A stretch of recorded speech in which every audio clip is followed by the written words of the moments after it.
Yo les amis, c'est Baki187. Alors aujourd'hui, nous allons parler d'une chose que j'attends vraiment avec impatience parce qu'on va bientôt rentrer dans la période où elle devrait arriver.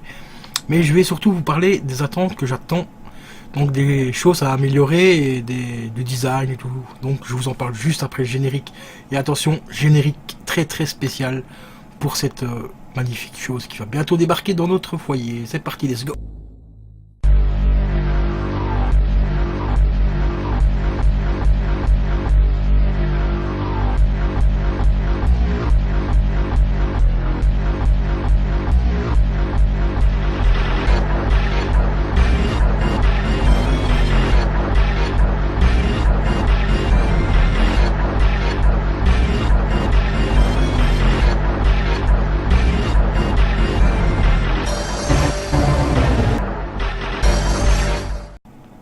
Bon, ben, comme vous l'avez compris, on va tout simplement parler de la fameuse PlayStation 5.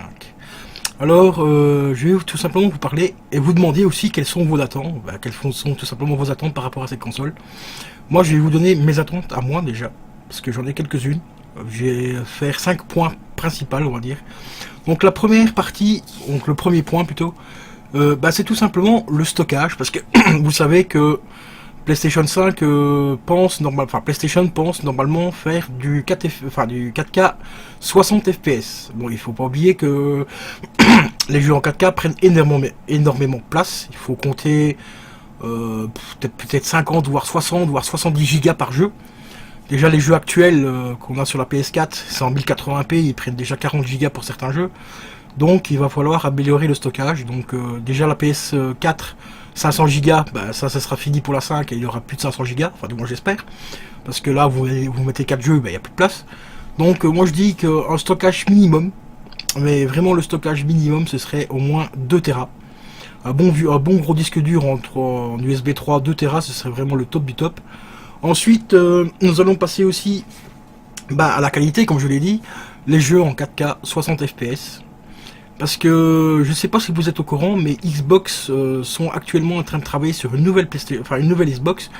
Le nom de code c'est la Xbox Scarlett, qui va tout simplement faire du 4K 60 FPS en permanence. Donc ce sera plus du 4K de temps en temps 30 FPS et puis après du 60 FPS, ça sera de la permanence. Donc du 60 FPS permanent. Normalement, bon, c'est le no-code, hein, Xbox Scarlett, c'est le no-code. Normalement, ils vont peut-être opter pour tout simplement la Xbox 2, hein, pour remplacer la Xbox One. Donc là, PlayStation, ils ont intérêt à nous pondre une console qui fait du 4K 60 FPS, ce qui veut dire énormément de stockage. Donc voilà, parce que voilà, un film en 4K par exemple, il faut compter à peu près 40 voire 50 gigas le jeu pour un film. Alors un jeu en 60 FPS 4K, comptez 60 voire 70 gigas minimum le jeu. Donc 2 Tera ce serait vraiment super bien. Ensuite, un truc aussi, mais ça c'est impératif pour PlayStation, c'est rendre la PlayStation 5 rétro-compatible. Ce serait vraiment l'idéal qu'elle soit rétro-compatible avec tous les jeux PlayStation, donc la PlayStation 1, la 2, la 3 et la 4. Mais bon, il faut pas rêver non plus. Donc moi je pense que s'ils font une console rétro-compatible, ce serait déjà au moins très très très bien de la faire rétro-compatible avec la PS3 et la PS4. Ainsi que voilà, ce serait vraiment déjà super bien. Parce que la PS1, bon, je vois pas trop l'intérêt de mettre la PS1 sur une PlayStation 5. Parce que le graphique, graphiquement, ils vont être trop pourris. Même s'ils arrivent à faire un une évolution des jeux, à améliorer un peu le graphique des jeux de la PS1, ça risque d'être un peu trop baveux et tout ça. Donc la PS2 limite, à la limite, ouais, vraiment grande limite, mais au moins la PS3 et la PS4. Parce que sinon là, PlayStation, ils vont se planter s'ils ne le font pas. Ça c'est clair et net. Parce que la Xbox One le fait pour l'instant, la X le fait également. Et la Xbox Scarlett normalement sera prévu aussi d'être rétro-compatible avec tous les jeux Xbox comme ils le font actuellement. Et ça c'est vraiment très très très bien. Donc et encore un autre petit point aussi, les contrôleurs les gars. Les contrôleurs, regardez-moi ça. Franchement, ça c'est la manette PS4 actuelle. Voilà. Qui est déjà relativement bien. Mais il y a plein de petites choses à améliorer sur ce concept, enfin sur cette manette. Déjà les touches, ici. R1 et le L2, non le L2 et le R2 pardon, avoir un renfoncement un peu plus creux, le creux ici un peu plus petit peu plus profond, un petit peu plus profond parce que ça glisse quand même pas mal. Le plastique ici il est dégueulasse parce que ça glisse énormément. Vous voyez, ça glisse super, voilà, ça glisse beaucoup trop. Par contre, le L1, le L2, ça c'est parfait, les touches sont vraiment bien grand tassées. Autre point à remodifier, les gars, je vais mettre la manette comme ça sera plus simple. Ce putain de néon là, ici, parce que là, franchement, c'est plus une barre, c'est un spot. Ça reflète dans la télé et tout, c'est vraiment dégueulasse. Faites-le plus fin, franchement, Sony, si vous regardez éventuellement la vidéo, ça m'étonnerait un peu, mais faites-le beaucoup plus fin. Genre une belle petite ligne, vraiment design. Parce que là, c'est plus possible. C'est un sapin de Noël. La manette, c'est un vrai sapin de Noël. Autre détail à refaire aussi, comme ils ont déjà sorti une manette PlayStation 4 Pro, bah, c'est tout simplement les analogiques qu'on a ici. Mettez-le ici. L'analogique ici, qu'elle est juste là. Mettez-le à la place de ce putain de pavé directionnel de merde. Mettez-le là, déjà. Et un autre détail aussi, parce qu'ils l'ont pas fait sur la manette Pro, le bouton share qui est juste ici, mettez-le soit ici en dessous, bah de ce côté-là pardon, mettez-le ici parce que avec le bout, parce que si vous mettez l'analogique ici, bah, c'est le problème qu'il y a sur la manette Pro, c'est que l'analogique qui est juste là, bah, bloque tout simplement l'accès rapide au bouton share. Donc ça c'est un gros détail à refaire les gars. Ou alors mettez-le tout simplement à la place du baffle, parce que franchement le baffle sur la télécommande, moi perso je m'en bats un petit peu les steaks. Autre point aussi les gars, la qualité du plastique, revoyez la qualité du plastique parce que mettez un plastique ici un peu moins glissant, genre un petit peu une couleur, enfin genre un petit peu la qualité pneu, un peu de voiture ou quoi, pour que ça glisse déjà moins. L'arrière il n'y a rien à dire, ça glisse pas, c'est bien. Autre point aussi à revoir sur cette manette, bah, c'est tout simplement la capacité de batterie. La capacité de la batterie, parce que franchement c'est une horreur la PS4, je dois la recharger tous les 2 jours, c'est vraiment une merde. Donc mettez une batterie vachement plus importante. Au niveau du branchement de la manette, bah, pensez peut-être à éventuellement le faire en USB type C, ça pourrait être relativement cool. Rechargement beaucoup plus rapide et tout ça, ça pourrait être vraiment bien. Sinon, le pavé tactile aussi, les gars, franchement, pour ce qu'on s'en sert, il n'y a pas beaucoup de jeux qui sont compatibles avec. Donc, voyez peut-être le réduire un petit peu de taille. Voilà. Et peut-être, si vous le réduisez un petit peu de taille, bah, vous pouvez tout simplement garder votre petit haut-parleur ici et mettre le bouton char juste ici en dessous. Ou au-dessus du. Enfin, tout simplement au bouton au-dessus de l'haut-parleur. Comme ça, on pourra enfin avoir l'analogique ici. Comme la Xbox que je vais vous montrer. Voilà, franchement pour moi la manette ultime c'est une manette Xbox. Au niveau ergonomie il n'y a rien à redire. À part peut-être le bouton ici, le multidirectionnel.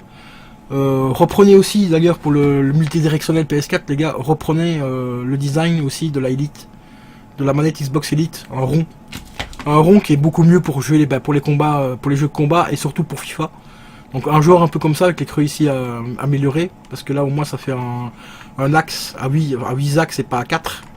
C'est quand même vachement mieux, je trouve. Hein. Bon, enfin voilà.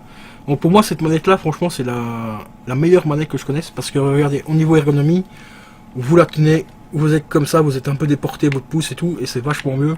Pour les jeux de combat c'est l'idéal et tout. Le creux des manettes, enfin des boutons ici, donc on va comparer à la manette PS4. Donc le R2 et le L2, il n'y a rien à dire, franchement le creux est parfait. Le seul petit bémol sur cette manette là, c'est je trouve que c'est les touches ici qui sont un petit peu fines parce que j'ai quand même des gros doigts. Mais ça reste quand même accessible assez facilement. Mais les creux les gars, revoyez les creux de cette manette parce que là c'est une véritable horreur. Et là on aurait une PlayStation 5 mais vraiment parfaite, donc une meilleure batterie, le bouton share soit ici à la place, soit ici, ou alors déporter ici, et ce putain d'analogique là, mettez-le là. Et tout simplement la manette multidirectionnelle, enfin le pad multidirectionnel ici, mettez-le ici et faites un rond. Pas avec pas juste un 4 points, voilà, un 4 axes, mais mettez faites un rond style Xbox ou peu importe la marque, on s'en fout. Mais changez ce machin là parce que quand on joue à Mortal Kombat et tout, je vous assure les ampoules on les sent bien. Hein. Donc voilà, ça c'est les gros points à changer sur la PS5. Et n'hésitez pas à mettre dans les commentaires quelles sont aussi vos attentes par rapport à la PlayStation 5. Ah oui, un dernier point très important aussi, très très très important, continuer les jeux physiques. Donc les jeux en boîte CD, avec la notice et tout, parce que moi personnellement je suis attaché à ces jeux-là, parce qu'on peut se les prêter, déjà, ça c'est une chose. En plus pour la collection, ben, on a un objet qu'on peut collectionner, et que que le système de streaming et tout, il faut pas oublier, les gens n'ont pas forcément une collection de malades. Tout le monde n'est pas encore à la fibre. Moi ici, actuellement, j'ai pas la fibre, mais je tourne quand même à 100 mégas. Mais tout le monde n'a pas les moyens d'avoir une connexion. Par exemple, en France, il y a pas mal de personnes qui tournent avec des connexions à 4-5 mégas. Je les plains s'ils doivent jouer avec tous leurs jeux en streaming. Déjà, le télécharger, ça prendra une blinde. Et si c'est pour jouer à un jeu qui saga toutes les 10 secondes, ben franchement les gars, c'est même pas la peine. Donc gardez bien les jeux physiques, c'est surtout très très très très important. Surtout pour la collection, pour le prêt, on peut se prêter les jeux et tout. En même temps, ça vous fait plus de pub parce que, admettons qu'il y a un pote qui me prête un jeu que je connaissais pas sur PS4, je vais le kiffer, mais je vais pas pouvoir le garder tout le temps parce que mon pote me le prête. Donc je vais peut-être être intéressé de l'acheter. Donc ça vous fera des ventes en plus, les gars, chez Sony. Vous réfléchissez à ça. Donc ne faites surtout pas, parce que Xbox, hein, rappelez-vous, ils ont fait l'erreur, ils ont voulu le faire, ils se sont rétamés la gueule. Et donc gardez bien les jeux en physique, c'est très très très important. Et maintenant, les gars, je vais vous mettre une vidéo concept qui pour moi est la plus aboutie. Franchement, cette PlayStation 5 là, elle est juste parfaite. Si elle sort comme elle est là, franchement les gars de Sony, regardez cette vidéo parce que franchement c'est une tuerie. Il a quand même plus de 2 millions de vues, hein, donc 36 000 likes. Donc le mec là, franchement, il a bossé de ouf. Donc je vous conseille de travailler sur ce concept. Faites une PlayStation 5 comme ça parce que là, franchement, c'est une tuerie, les gars.